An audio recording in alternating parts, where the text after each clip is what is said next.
Bonjour à tous. Aujourd'hui, en ce début de semaine, nous commençons une nouvelle série de méditations dans la première lettre de Pierre, 1 Pierre. Alors Pierre, l'auteur de cette lettre, Pierre va écrire deux lettres que l'on retrouve dans le Nouveau Testament. Eh bien, dans cette première lettre, Pierre s'adresse à des chrétiens qui sont persécutés, des chrétiens qui ont été dispersés et qui se retrouvent dans des régions hostiles souvent à la foi chrétienne.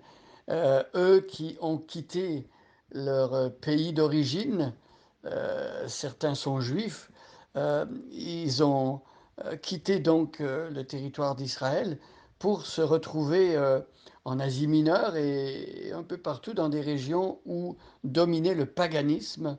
Pierre leur écrit parce qu'ils souffrent et Pierre veut leur donner des instructions très pratiques par rapport à la vie chrétienne. Comment refléter Jésus-Christ et vivre d'une manière digne de son appel lorsqu'on est dans un monde hostile, un environnement hostile.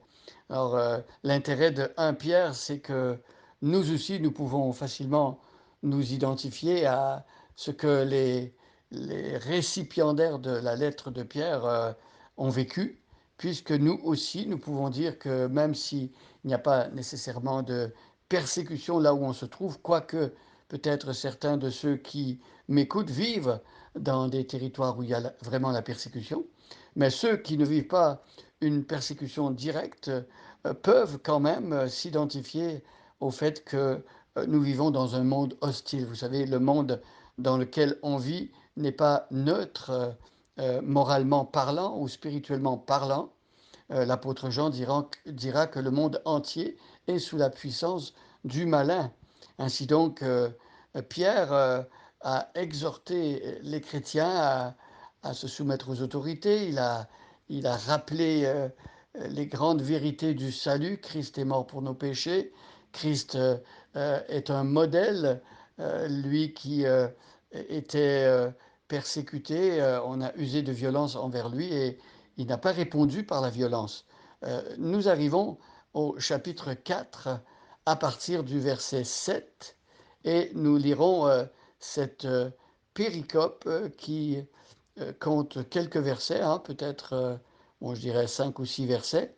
Nous allons lire des versets 7 à 11, donc 5 versets, et je vous propose de prendre avec moi la lettre de Pierre, donc 1 Pierre, et je vais lire l'entièreté de ce passage, 1 Pierre chapitre 4, verset 7 jusqu'au verset 11.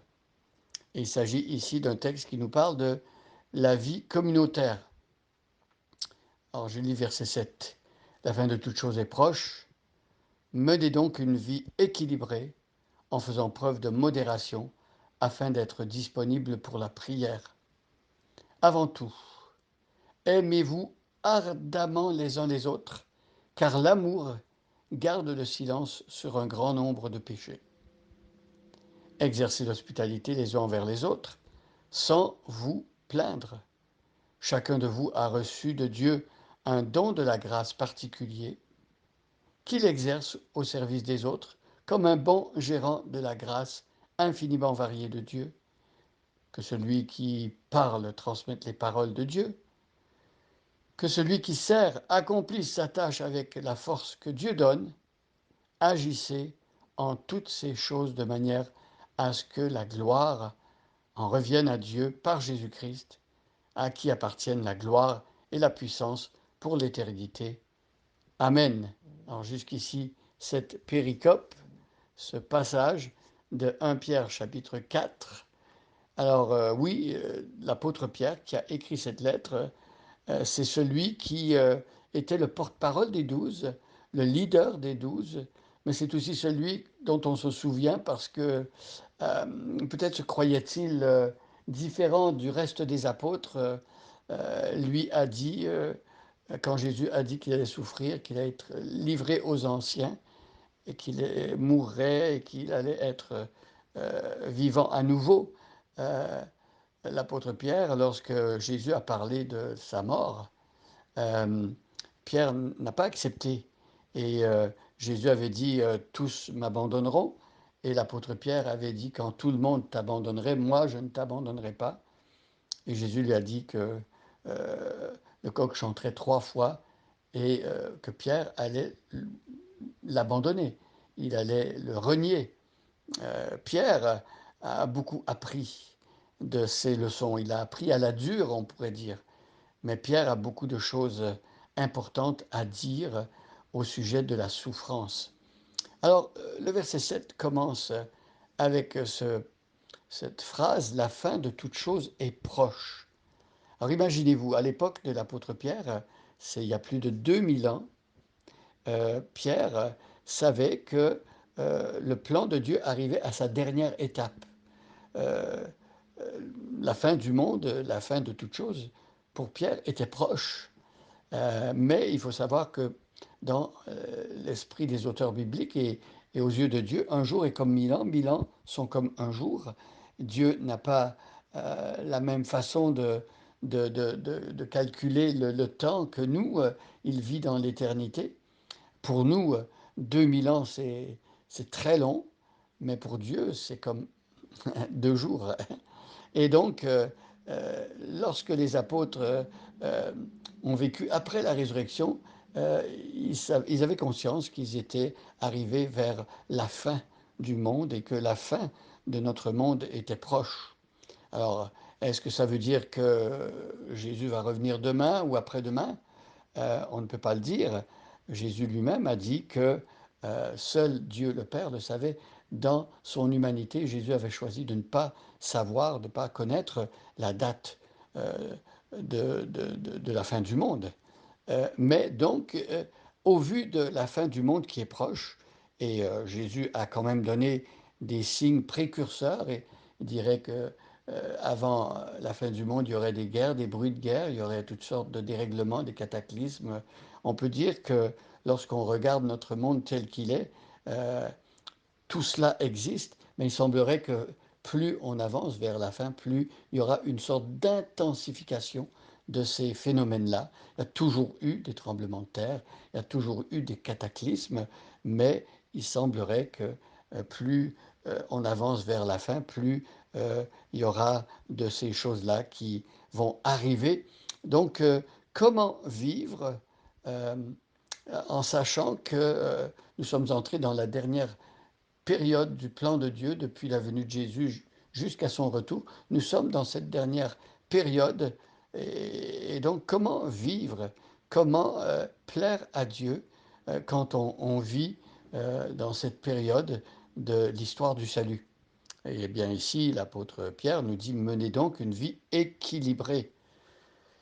Alors c'est vrai que si on n'a pas en vue le fait qu'un jour notre monde va se terminer, et que Jésus va revenir et qu'il demande des comptes, eh bien, on pourrait penser qu'on peut vivre n'importe comment.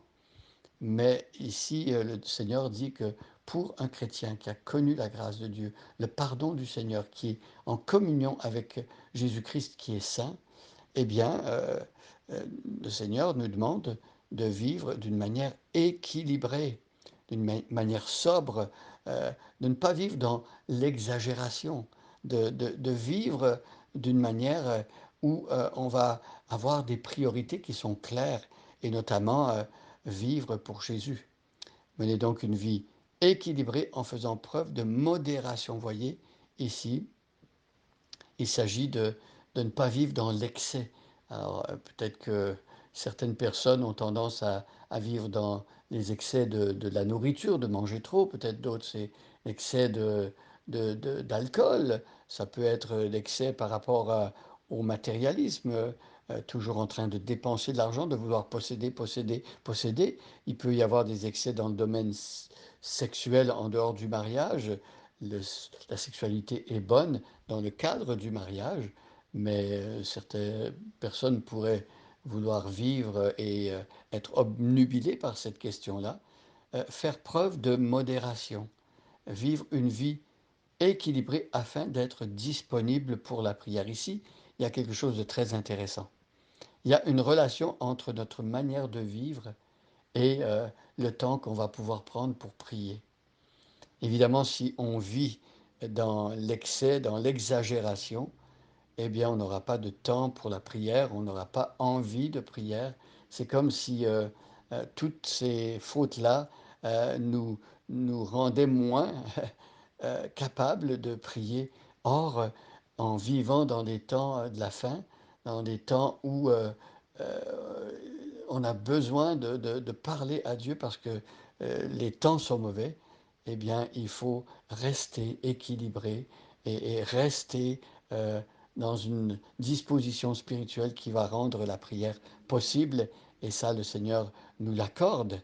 C'est Dieu qui nous donne la force de vivre ce genre de vie modérée qu'il demande. Ainsi donc, oui, la fin de toute chose est proche, on peut le dire avec certitude, même si euh, on ne peut pas dire que le Seigneur revient, que la fin ce sera demain ou après-demain, quoique peut-être ça pourrait l'être aussi, mais il faut être prêt et il faut surtout apprendre à vivre une vie qui plaît au Seigneur, notamment avoir une vie modérée, sobre, équilibrée, euh, s'éloigner des exagérations et cultiver l'esprit de prière.